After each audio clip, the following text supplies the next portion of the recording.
Guys अगर हमारे पास इस तरह का क्वेश्चन हो जहाँ पर कि एक क्वाड्रेटिक एक्सप्रेशन दिया गया हो और उसमें जो टर्म्स हमारे आ रहे हैं उनको यूज़ करके एक लीनियर एक्सप्रेशन बनाया जाए और उसकी मैक्सिमम वैल्यू पूछी जाए, या फिर एक लीनियर एक्सप्रेशन दिया गया हो, उसकी वैल्यू दी गई हो और उसके जो टर्म्स हैं उनको मिला के एक क्वाड्रेटिक एक्सप्रेशन बनाया जाए और उसकी मिनिमम वैल्यू पूछी जाए। तो इस तरह के क्वेश्चन को, इस तरह की इनइक्वालिटी को, हम एक बहुत पावरफुल इनइक्वालिटी इक्वेशन होती है मैथ्स में, कॉची स्क्वार्ट्ज इनइक्वालिटी, जिसका यूज़ करके हम सॉल्व कर सकते हैं।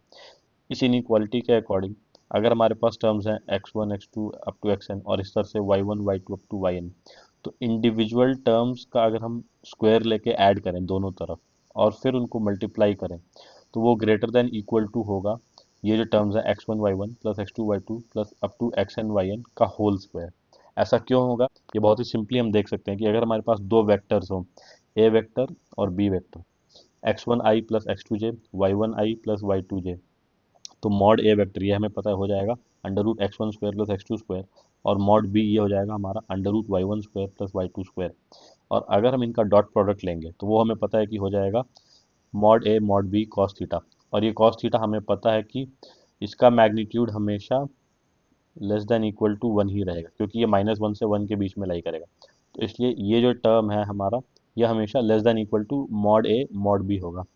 तो अब इस तरह से ये जो टर्म अगर हम यहाँ पे स्क्वायर कर दें दोनों तरफ तो भी ये इनइक्वालिटी एप्लीकेबल होगी। यानी कि हम कह सकते हैं कि x1 y1 plus x2 y2 का whole square is going to be less than equal to x1 square plus x2 square multiplied by y1 square plus y2 square. और जैसे ये दो टर्म्स के लिए एप्लीकेबल है उसी तरह से ये n टर्म्स के लिए भी एप्लीकेबल होगा।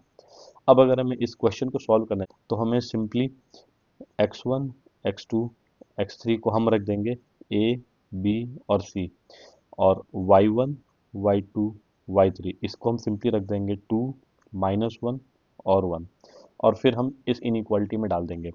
तो हमें मिल जाएगा A square plus B square plus C square, ये तो हमें दिया हुआ है कि 6 है।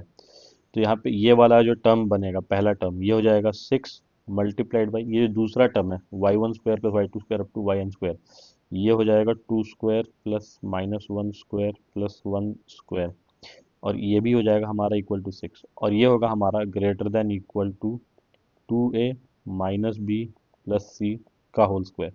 तो ये 2a minus B plus C whole square ये greater than equal to 36 is going to be greater than equal to this. तो 2a minus B plus C ये हो जाएगा greater than equal to root 36 यानी कि 6। तो इस क्वेश्चन का आंसर होगा 6। गाइस अगर हमारे पास इस तरह का